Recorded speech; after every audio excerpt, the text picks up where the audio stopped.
ಇನ್ನು ಟವಲ್ ಸುತ್ತಿ ಪತ್ನಿಯನ್ನ ಹತ್ಯೆ ಮಾಡಿದ್ದಾನೆ ಓರ್ವ ಪತಿ ಸಂಧ್ಯಾಳನ್ನ ಹತ್ಯೆಗೈದಿರುವಂತಹ ನಾಗಲೇಶ್ವರ ರಾವ್. ಈತ ನಿವೃತ್ತ ಇಸ್ರೋ ಉದ್ಯೋಗಿ ಆಗಿದ್ದ. ಬೆಂಗಳೂರಿನ ಆವಲಹಳ್ಳಿ ಠಾಣಾ ವ್ಯಾಪ್ತಿಯಲ್ಲಿ ನಡೆದಿರುವಂತಹ ಘಟನೆ ಇದು. ಮೇಲ್ನೋಟಕ್ಕೆ ಒಂದು ರೀತಿಯಾಗಿ ಮಾನಸಿಕ ಅಸ್ವಸ್ಥನಂತೆ ಈತ ವರ್ತಿಸ್ತಾ ಇದ್ದಾನೆ. ಸೊ ಈಗ ಸದ್ಯಕ್ಕೆ ಆರೋಪಿಯನ್ನ ಬಂಧಿಸಿ ಆವಲಹಳ್ಳಿ ಪೊಲೀಸರು ತನಿಖೆಯನ್ನ ಮುಂದುವರಿಸಿದ್ದಾರೆ. ಅಂದರೆ ಈತ ಪೊಲೀಸರ ಮುಂದೆ ಹೇಳಿರುವಂತಹ ವಿಚಾರ ಏನು ಅಂತಂದರೆ, ನಾನು ಸತ್ತ ಮೇಲೆ ಹೆಂಡ್ತಿನ ಯಾರು ನೋಡ್ಕೊಳ್ತಾರೆ, ನನಗೂ ವಯಸ್ಸಾಗಿದೆ, ನಮ್ಗೆ ಯಾರು ರಿಲೇಟಿವ್ಸ್ ಇಲ್ಲ, ಸೊ ಹೆಂಗೆ ನಾನು ಸತ್ತ ಮೇಲೆ ನನ್ನ ಮುದ್ದಿನ ಹೆಂಡ್ತಿನ ಯಾರು ನೋಡ್ಕೊಳ್ತಾರೆ, ಹೀಗಾಗಿ ನನ್ನ ಹೆಂಡತಿ ಜೀವನ ಮುಂದೆ ಹೇಗಪ್ಪ ಅಂತ ಹೇಳಿ ಆ ಪ್ರಶ್ನೆ ಬಂದಿದ್ದಕ್ಕೆ ಇಂಥ ಕೃತ್ಯವನ್ನು ಮಾಡಿದ್ದೀನಿ ಅನ್ನುವಂಥ ಮಾಹಿತಿಯನ್ನು ಈತ ಪೊಲೀಸರ ಮುಂದೆ ಹೇಳಿದ್ದಾನಂತೆ. ತಾನಿನ್ನೂ ಗಟ್ಟಿಯಾಗಿದ್ದಾನೆ, ಯಾವುದೇ ರೀತಿಯಾದಂಥ ಅನಾರೋಗ್ಯ ಇಲ್ಲ, ಮಾನಸಿಕ ಸ್ಥಿಮಿತವನ್ನು ಕಳ್ಕೊಂಡಿದ್ದಾನೆ ಅನ್ನುವಂಥ ಮಾಹಿತಿ ಇದೆ.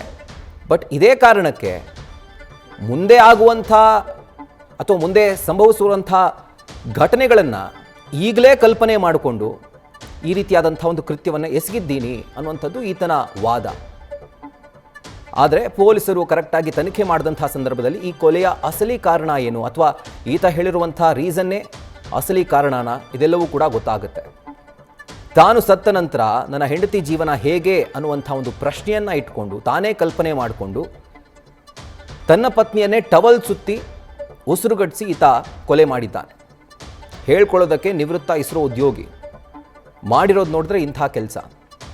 ಸೊ ಅದಕ್ಕೆ ಸಂಬಂಧಪಟ್ಟಂತೆ ಪೊಲೀಸರು ಪ್ರಕರಣವನ್ನು ದಾಖಲಿಸಿಕೊಂಡು ಆತನನ್ನು ವಶಕ್ಕೆ ಪಡೆದಿದ್ದಾರೆ ಆ್ಯಂಡ್ ಆರೋಪಿಯನ್ನು ಬಂಧಿಸಿ ಈಗ ತನಿಖೆಯನ್ನು ಮುಂದುವರಿಸಿದ್ದಾರೆ.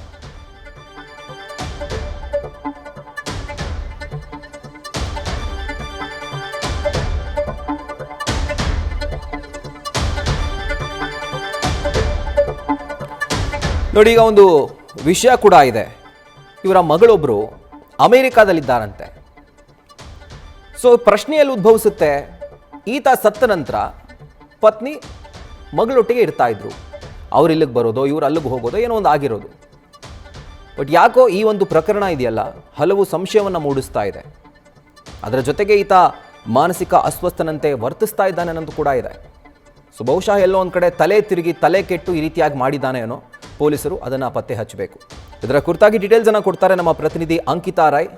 ಈಗ ಜಾಯಿನ್ ಆಗ್ತಾ ಇದ್ದಾರೆ ಫೋನು ಮುಖಾಂತರ. ಅಂಕಿತಾ, ಈಗ ಕೊಟ್ಟಿರುವಂಥ ಒಂದು ರೀಸನ್ ಇದೆಯಲ್ಲ, ಒಂದು ರೀತಿ ಬಾಲಿಶ, ತಾನು ಸತ್ತ ನಂತರ ಹೆಂಡತಿಗೆ ಯಾರು ಗತಿ ಅಂತ ಹೇಳಿ ಸಾಯಿಸ್ಬಿಟ್ರೆ ಅದಕ್ಕೆ ಪರಿಹಾರ ಸಿಗುತ್ತಾ ಅಂತ. ಜೊತೆಗೆ ಮಗಳಿದ್ಲಲ್ಲ, ಈತನ ತಲೆ ನೆಟ್ಟಿಗಿತ್ತಾ ಇಲ್ವಾ ಅಂತ.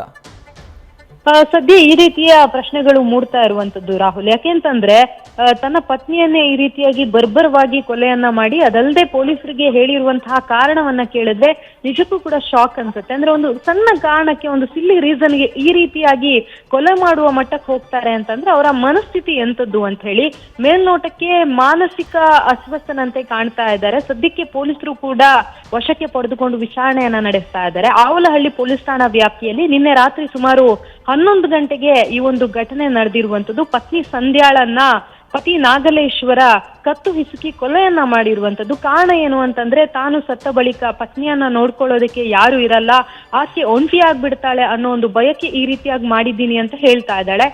ಜೊತೆಗೆ ಅವರಿಗಿದ್ದಂತಹ ದಂಪತಿಗೆ ಓರ್ವ ಪುತ್ರಿ ಇದ್ಲು, ಜೊತೆಗೆ ಆಕೆ ಅಮೆರಿಕಾದಲ್ಲಿ ಸೆಟ್ಲ್ ಆಗಿದ್ಲು. ಹಾಗಾಗಿ ತಮ್ಗೆ ಯಾರು ಇಲ್ಲ, ಸಂಬಂಧಿಕರಿಲ್ಲ, ಆಪ್ತರಿಲ್ಲ, ನನಗೂ ಕೂಡ ಏಜ್ ಆಯ್ತು, ವೃದ್ಧನಾಗಿದ್ದೀನಿ, ಮುಂದಿನ ದಿನಗಳಲ್ಲಿ ನನ್ಗೇನಾದ್ರೂ ಆದ್ರೆ ಪತ್ನಿಯನ್ನ ನೋಡ್ಕೊಳ್ಳೋದಕ್ಕೆ ಯಾರು ಕೂಡ ಮುಂದೆ ಬರಲ್ಲ ಅನ್ನೋ ಕಾರಣಕ್ಕೆ ಈ ರೀತಿಯ ಒಂದು ನಿರ್ಧಾರವನ್ನ ಮಾಡಿದ್ದೀನಿ ಅಂತ ಹೇಳಿ ಈಗಾಗಲೇ ಪೊಲೀಸರ ಮುಂದೆ ಬಾಯಿ ಬಿಟ್ಟಿರುವಂತದ್ದು. ಸದ್ಯಕ್ಕೆ ಮೇಲ್ನೋಟಕ್ಕೆ ಮೇಜರ್ ರೀಸನ್ಸ್ ಗಳು ಏನು ಕೂಡ ಕಾಣ್ತಾ ಇಲ್ಲ. ಈ ಒಂದು ಸಣ್ಣ ಕಾರಣಕ್ಕೆ ಈ ರೀತಿಯ ಒಂದು ಕೃತ್ಯವನ್ನ ಆತ ಎಸಗಿದ್ದಾನೆ ಅನ್ನೋದು ಗೊತ್ತಾಗಿದೆ. ಪೊಲೀಸರು ಕೂಡ ನಾಗಲೇಶ್ವರನನ್ನ ವಶಕ್ಕೆ ಪಡೆದುಕೊಂಡು ಈಗಾಗಲೇ ವಿಚಾರಣೆಯನ್ನ ನಡೆಸ್ತಾ ಇದ್ದಾರೆ. Rahul. Right Ankita, thank you ಡೀಟೇಲ್ಸ್ಗೆ. ನ್ಯೂಸ್ ಫಸ್ಟ್ ನಿರ್ಭೀತಿಯಿಂದ ನಿಮ್ಮ ಪರವಾಗಿ.